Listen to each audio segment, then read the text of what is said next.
Here's something that's made singing easier for me, and it might for you too. When you sing, you're always being supported by three things: your breath, your voice, and the song itself.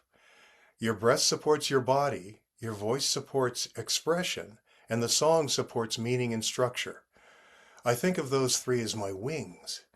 Remembering I have them makes it easy to trust myself because I know what's holding me up. Here's another way to say that.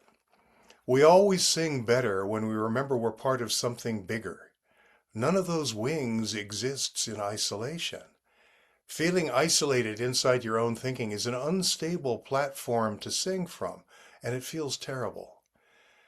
That explains a lot about why some singers are so compelling and why others aren't. The singers we want to watch and listen to are the ones who are physically connected to themselves, who understand their built-in connection to others and to the world. And that's true regardless of how good their voices are or aren't. When you're connected to your voice and your body, you're naturally connected to the rest of the world. You haven't gotten trapped inside your own thinking, which isolates you from everything in the world except your own thoughts. Thinking while you're singing pulls the rug out from under you. Body, breath, and song put it back. Then you have somewhere to stand.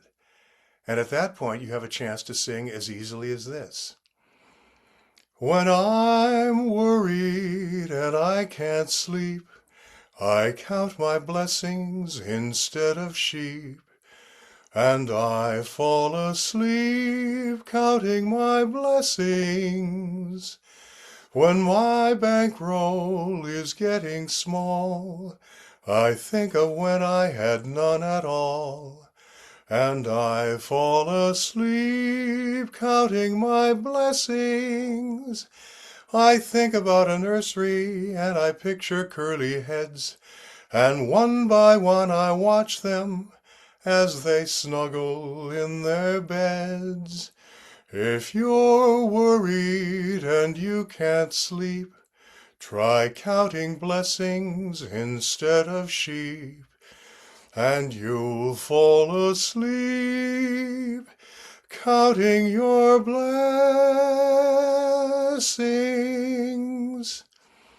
Another helpful thing to remember is this: don't worry about sounding like someone else.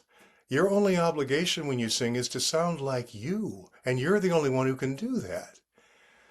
We cripple our ability to sing by piling on too many ridiculous expectations. We think we have to sound a certain way.